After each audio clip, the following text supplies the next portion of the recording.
Hey everybody, it's Zach with the Mighty Electron, and this is the episode that the Spreadsheet geeks have been waiting for. What I'm going to do is walk through the estimates and the calculations that I made to come up with my number of the cost comparison for the 2005 Toyota Highlander, which I currently drive, versus the 2015 Tesla Model S, which is what I'm hunting for. So I kind of explained what's going on in a previous episode, so I won't go back and get into that, but let's just tear into the spreadsheet. As you can see, here's the summary tab, and what we've done here, what I've done here, is just kind of talked about the main areas where I feel like a comparison can take place. Depreciation, fuel, oil changes, brakes, tires, registration, insurance. I didn't put any like unscheduled maintenance on there. Just because that's such a huge variable, and in order for that to be an accurate test, I would need to be driving both vehicles the same amount of miles, the same amount of conditions, or the same type of conditions, that type of thing.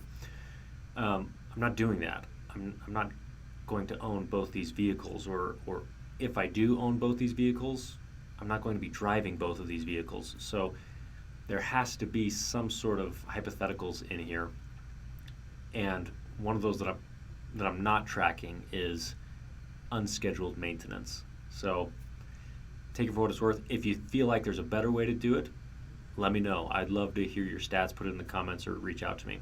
Okay, so like explained in the other video, here are all the numbers. Depreciation is the biggest expense on the Highlander. Fuel is the biggest expense for the Highlander. As you can see, oil changes, $0 on the Tesla, $200. Brakes, I figured it might be a little bit more expensive on the Tesla just because it's a luxury vehicle. Same thing with tires. Also, we know that Teslas go through brakes less often, but they go through tires more often. So I did try to take that into account. For both vehicles, I said I'm going to swap it out once every 3 years, or at least once in the 3 years. Registration, show you how I calculated that, and then insurance. So let's go through the Highlander. Oh, also something else that I want to take into consideration. So I have an electric motorcycle that I drive during the summer. So during the winter months, and I said where I live, there are going to be 7 months that I'm calling winter months where I'm going to be driving a car or vehicle. And so for those, 800 miles is what I'm projecting goes on the Tesla or the Highlander. During the summer months, only 400 miles because I'm going to be driving the motorcycle really to and from work. It's kind of my commuter vehicle. So as far as miles that the Tesla would replace, only 400 miles for the summer months. Average cost of a gallon of gas right now, where I'm at, average miles per gallon that I'm getting in the Highlander, and then my cost per electricity, show you how I got that, and then the miles per kilowatt hour on that one. I went to 2 different websites. They were both pretty similar. fueleconomy.gov and ecocostsavings.com, and looked up that number for the Tesla. I know this is super exciting. So here's what the Highlander looks like. First of all, starting value. What I'm going to do is, instead of like what I actually paid for the vehicle, because number one, I paid for the Highlander how long have I had that car? 8 years. I paid for the Highlander 8 years ago.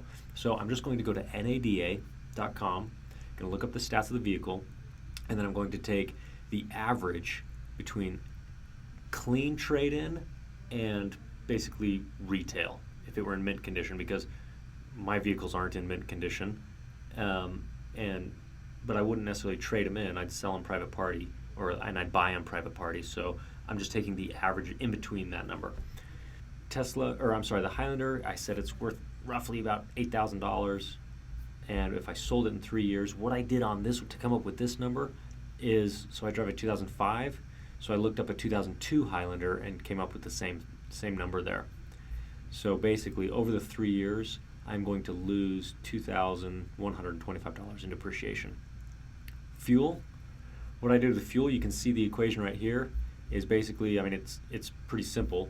For the winter months, January, February, March, April, May is normally when I start driving the bike. So for these months, I just said gallon of gas, miles per gallon, and times that by the cost per gallon, it's pretty simple math.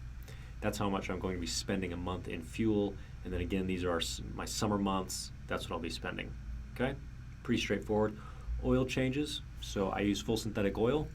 I change it myself, which is that's why it's only $40. And I said roughly, since it's full synthetic, I change it roughly every 7,000 to 10,000 miles. So that's where those numbers come in, $40 every time I do that. So if you're paying retail for your oil changes, and if you're a 5,000 mile person or a 3,000 mile person, you're going to adjust that. But that's where that is. Brakes, again, I said I'm just going to do one brake change in the next 3 years, roughly $325. Tires, I priced it out. There you go, priced out at Costco, and that's what I'd pay for tires. The Highlander is an all-wheel drive vehicle, so I would need 4 tires. So there you go. Registration is easy to calculate because in Utah, here's what we pay. We've got all these different fees, and then the age-based fee for a 2005 is $10, emissions, that kind of stuff. However, that does include sales tax. Sales tax is 0.0625. So that's the registration number, and then of course every year you have to register it again, hence the no sales tax there.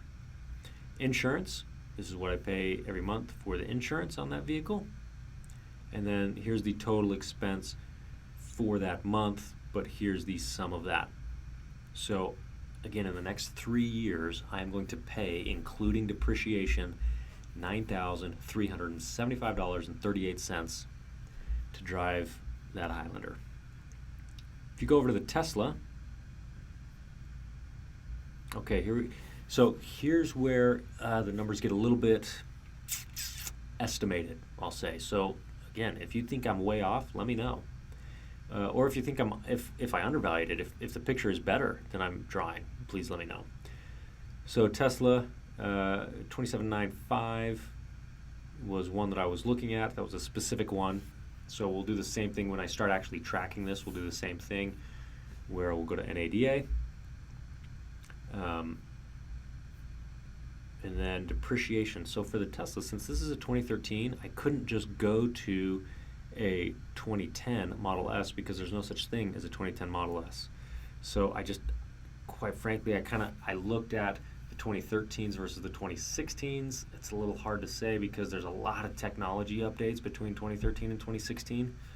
I looked at like 2014 to 2013 and just tried to estimate, but here's what I came up with in 3 years that it'd probably be worth about $22,500, and that I'd lose $5,450. Fuel, what I did is basically it's the same calculations if you're doing miles per gallon versus miles per kilowatt hour.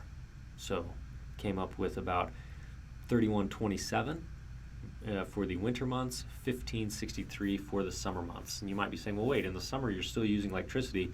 I know that. This isn't about electrical consumption. This is about how many dollars would I save over the Highlander. So that's why, even with the Tesla, I got to do summer months and winter months. Oil changes, 0. I just want to revel in that for a little bit. 0. Brakes, same thing. I did only one brake change in the 3 years. I did say that it was a little bit more because it is considered a luxury vehicle. Tires, same thing. I did one set of full tires, just assuming that it would be an all-wheel drive, hoping that it would be an all-wheel drive. But I said a little bit nicer set of tires. Costco, it's a 45,000 mile tire, which was the same as the Highlander one, I believe. Registration, same thing. Big chunk of that is sales tax, but then we also have all the same calculations based on there, except the age base on a 2013 is $80 in Utah. Insurance, I called my insurance company and that was the quote. Now that does include like a multi-vehicle discount, and I think it also includes a homeowner's discount, but I'd be getting that whether I was insuring a Tesla or a Highlander, so I included the discounts in there. Total expense for the Tesla is $11,079.57. So if you go back to the summary, those are totaled there. Cost per month, take that number, divided by 36. The cost per month is I'm going to be spending $260 a month to drive a Highlander, or $307 a month to drive a Tesla. One thing somebody pointed out, that doesn't include interest rate on a loan. So that is an assumption that you would be paying for this upfront. So there's no interest taken into account here. Difference of $1,700 or $47 a month. At the end of the day, with this, as is, I will be paying an extra $50 a month to drive a Tesla. So is that worth it to me? Maybe, you take into account I don't consider myself a tree hugger, but you take into account the environment, which I think is important. You take into account the enjoyment of driving. That's worth a dollar amount. What that dollar amount is totally depends on you. But something else to take into consideration, these are conservative numbers. And my hypothesis is that what's going to happen is during the summer, when I'm driving the bike, my wife is going to start driving the Tesla. Right now she drives a Dodge Caravan. And since she does a lot of city driving, I think we're averaging about 18 miles to the gallon in that van also. On road trip, it's our road trip vehicle, it's our family vehicle. So when we go on road trips, we get up to like 23. But day to day, like when I get in and I look at the fuel consumption, we're right about 18, 19. So if she started doing that, which I think she will because those Teslas are just fun to drive, I think miles driven in the summer months will actually come down to just a straight $800 cross. And if you do that, all of a sudden everything recalculates, and now it's costing an extra $21 a month to drive a Tesla. That's I would do that. I consider myself a pretty frugal person, and even I would pay $20 a month more to drive a Tesla. Okay, so what I was originally going to do is buy the Tesla and then start tracking it as far as kilowatt hours, miles, basically build out the spreadsheet. So here's my projected, what's my reality? Well, two things happened. Number one, I realized come January 1st, the chances of me actually having a Tesla are pretty slim. I know, sad, but true. The other thing that it dawned on me, though, is that when I got the Tesla, I was going to project my numbers across to the Highlander, and that's how I was going to kind of track that. Well, that works both directions. So even though I don't have a Tesla, I'll track everything in the Highlander and project it over to the Tesla as far as how much electricity would have been consumed and all that. So January 1st, we're going to start tracking this experiment and see actually if it would really work.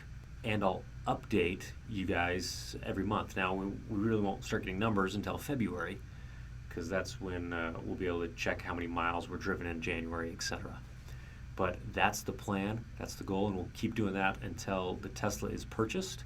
Once that happens, then we'll switch the projections and start having real data on the Tesla and project across to the Highlander. So I'm pretty excited about it, and I hope that you guys are too. If you want to follow along, I would love to have you. Feel free to subscribe and share it with your friends. And in the meantime, we'll try to make some more fun videos, not just pure spreadsheet stuff. But that's the plan. We'll see how it works. Thanks a lot, guys. See you later.